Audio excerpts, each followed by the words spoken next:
el mago que hace que las tablas hablen. Ese hombre hace magia y hace que las cosas hablen. Cuán necesario es poder escuchar a Dios, no solamente audible, sino en su creación. Dios está hablando constantemente a su pueblo. Me gusta como dice Romanos, y aún la creación tiene a una con la redención y el diario de Dios sobre los hijos de Dios. Es decir, que la misma creación da testimonio de que Dios es el soberano, dueño de todas las cosas. Dice el escritor en Éxodo capítulo 15, versículo 26, si oyeres atentamente la voz de Jehová tu Dios. Pon atención al propósito de Dios. Muchas personas hemos escuchado que dicen, es que yo no sé cuál es mi ministerio, yo no sé qué es lo que Dios quiere de mí, yo no sé qué es lo que Dios desea, no entiendo, ¿a poco Dios quiere que yo predique? ¿A poco Dios quiere que yo enseñe? ¿Cómo puede ser posible que Dios cuente conmigo para hacer algo especial? Y no lo han entendido porque no han puesto atención en el propósito, no han querido escuchar la voz de Dios para su vida, no han querido oír atentamente la voz de Dios. El segundo aspecto, la segunda indicación que damos es, dice aquí, e hicieres lo recto delante de sus ojos. Pienso, hermanos, que muchas veces hay presión social en todos los lugares. Algún tiempo la gente que no es de nuestra fe pensaban que les íbamos a exigir, si tú vienes a la iglesia tienes que venir de vestir y con corbata, y tienes que venir con tu Biblia debajo del brazo, y con algunos pensamientos, considerando que nosotros teníamos cierto reglamento en el cual ellos tenían que cumplir. Algunas personas que han venido a nuestra iglesia, hablando de la iglesia en general, de no específico, tienen el pensamiento de que tengo que vestirme y hablar como ellos y peinarme como ellos y expresarme como ellos y hacer lo que ellos hacen, porque si no, no me reciben. Pero ese no es el corazón de Dios. Dios no desea que usted haga cosas por sentirse presionado socialmente.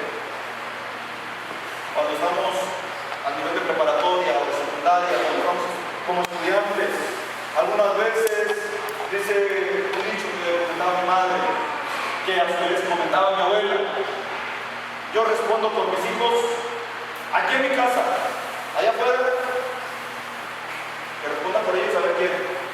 Porque aquí son unos y allá afuera hablando con sus amigos, lo decían por otros, por mí no. Hermanos, y a veces en esa etapa como estudiantes o como jóvenes, se nos hace fácil emprender a hacer cosas que no haríamos solos. Se nos hace fácil hacer travesuras y lo tomamos a juego. Se nos hace fácil imitar a nuestros amigos o a nuestros conocidos, aún sabiendo que va en contra de nuestros principios. Estoy hablando de esta etapa de la vida. ¿Por qué? Porque hay una presión social.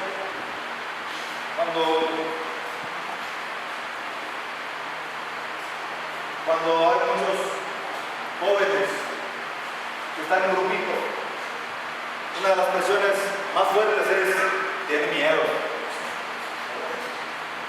o con términos peyorativos le dicen que es mujer,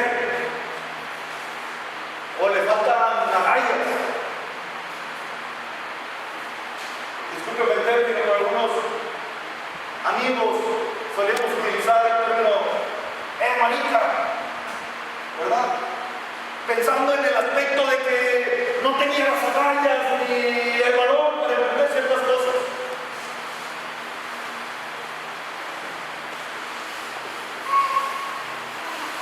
Dice la palabra, si hicieres lo recto delante de sus ojos.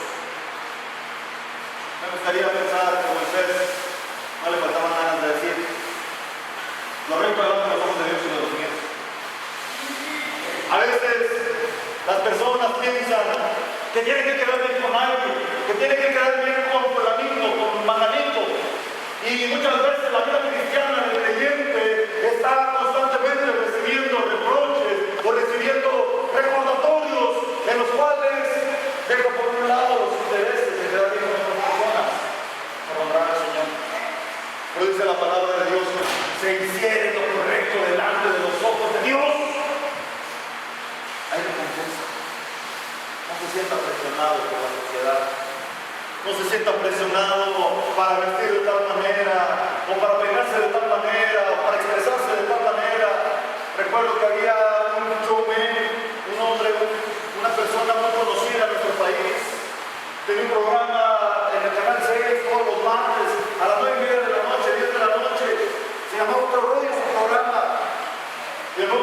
un término, decía, está del rabo. Y todos decíamos, está del rabo, ¿y qué es un rabo? Nadie sabía del rabo. ¿Por qué? Porque era la palabra, ¿no? Había presión social si no te expresabas de cierta manera. Había presión social si no te vestías de cierta manera. El Señor dice que no necesitas quedar bien con nosotros, necesitas hacer su voluntad, necesitas caminar en su propósito. Cuando dice que hicieres lo recto delante de los ojos de Dios, es realidad que el creyente constantemente tendrá luchas, constantemente el creyente estará atravesando por pruebas, porque el mundo no lo conoció, por tanto no nos conocerá a nosotros. El mundo no conoció el tiempo de su visitación, de la visitación del Hijo de Dios. Como dice ese dibujo, el mundo no nos conoce, porque tampoco no le conoció.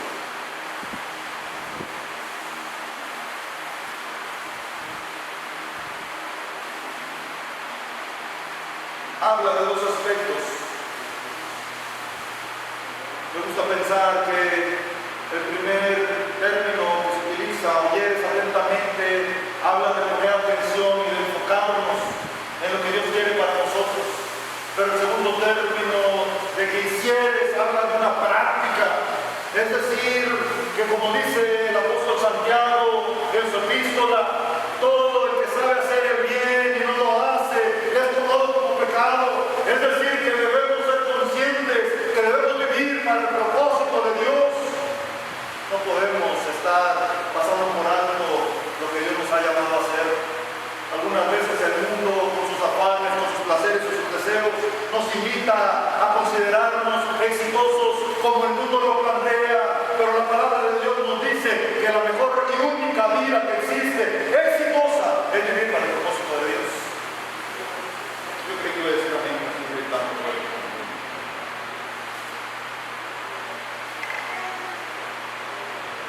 Poner atención a las indicaciones.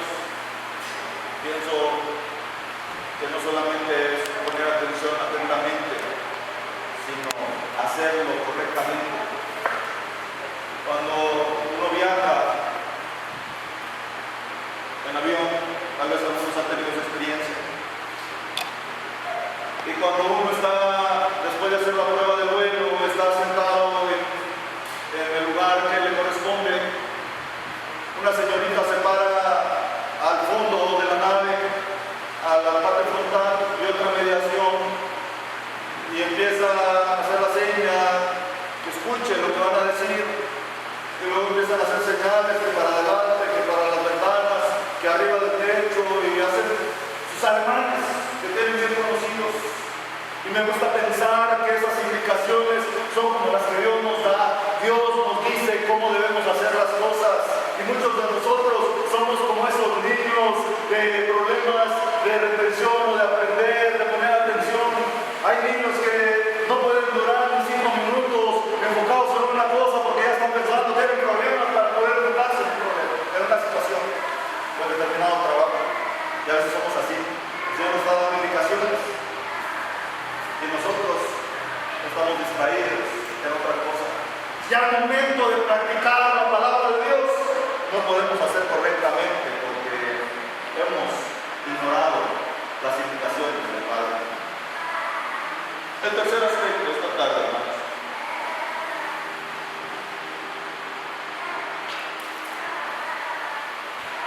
Dice ahí, y dieres oído a sus mandamientos.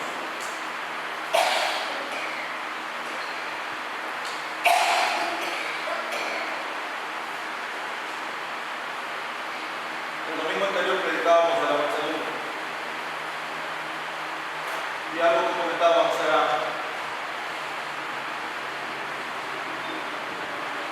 que la santidad no es algo que se alcanza, no es una meta y ya. No es como que estoy trabajando y ya llegué a la santidad y ya soy santo para siempre. Sino que la santidad es algo con lo que se trabaja día con día. Y cuando hablamos de la santidad es un conjunto de frutos. Lo leíamos en la palabra, o sea, los frutos del Espíritu son esos 9 frutos. Ustedes me los están enumerando, ahí los tienen anotados. Y uno de esos era la mansedumbre.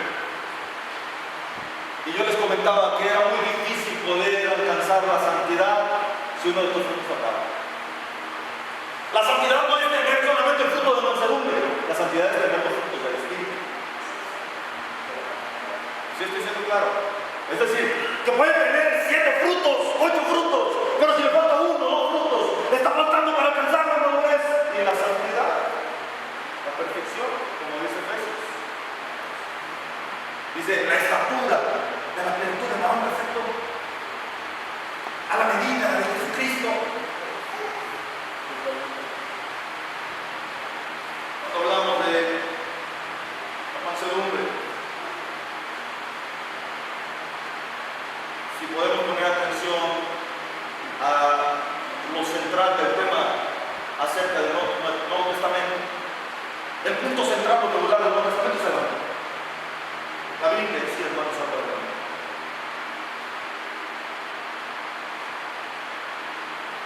Y cuando consideramos el amor, se habla tanto del amor y de la vida entre los creyentes, de tal manera que se convierte en un mandamiento de Jesucristo. Si vosotros hacéis lo que yo os mando, ustedes serán mis discípulos. ¿Qué mandar? ¿Qué es mandar? Los mandamientos. Dice aquí, si oyeres, si dieres oído a sus mandamientos. A muchos nos gusta mandar, tampoco nos gusta obedecer. A muchos nos gusta mandar y no ser mandados. Cuando uno prueba la autoridad, dicen por ahí, hablando de la cuestión económica, dinero en manos del pobre, pobre dinero. Pero hace una referencia que este es caso de recursos. Si le pones dinero en la mano, posiblemente se emocionará y lo gastará, lo despilfarrará en lo primero que se le atraviese. ¿No le ha tocado a usted que a veces tiene el aguinaldo, tiene algunos les puede pasar y no tiene la necesidad de gastarlo y está en la tienda y dice, ¿qué más compro? ¿Qué más compro? ¿Qué más compro? Y ya no tiene necesidad de más y está, traigo 500 pesos, todavía me falta gastarme 500, como si fuera una meta, gastarse todo el aguinaldo o todo el ahorro. Amén. En otros lugares aquí, ¿no? Así mismo, hermanos, estos los que son carentes de dominio propio, cuando se les da autoridad, abusan y corrompen esa autoridad. El Señor tiene toda autoridad y sus mandamientos nunca serán corrompidos. Por eso dice la palabra, yo tengo planes de bien acerca de nosotros y no de mal. Son los mandamientos de Jesucristo. Sus mandamientos siempre nos van a guiar a toda verdad de justicia. Y entonces dice aquí, y dieres oído a sus mandamientos. No es el aspecto de escuchar, pero así como que, ya había oído esa predicación. Ya me sabía sus versículos.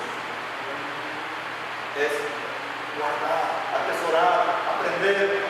Me gusta cuando en el Antiguo Testamento el Espíritu de Dios les da indicación al pueblo de Israel y le dice, y todas estas palabras las guardarás y las dirás a tus hijos y las atarás sobre tu cuello. Hablando de que la palabra de Dios estará presente, los mandamientos estarán constantemente, las pondrás sobre tus frontales, dice la palabra de Dios. Hablarás de ello cuando vayas de camino. Imagínense usted, la invitación del Señor era que el pueblo meditara constantemente en sus mandamientos y dieres oído a sus mandamientos. ¿Cómo podemos dar oído a sus mandamientos si no hablamos de ellos? ¿Cómo podemos dar oído a algo de lo que no se habla? Y hasta me da el pensamiento, me viene el pensamiento del aspecto de lo llamado o titulado tabús. América Latina es un campo fértil de muchos tabús. Y es temor a lo desconocido.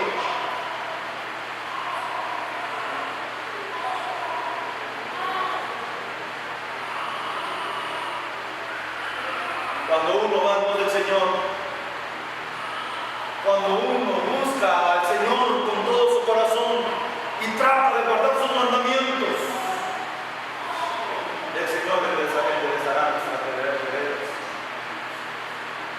Lo leemos.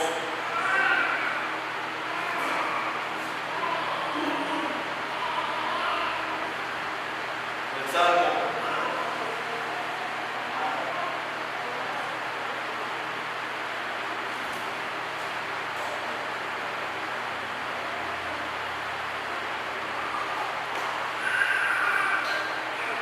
119, versículo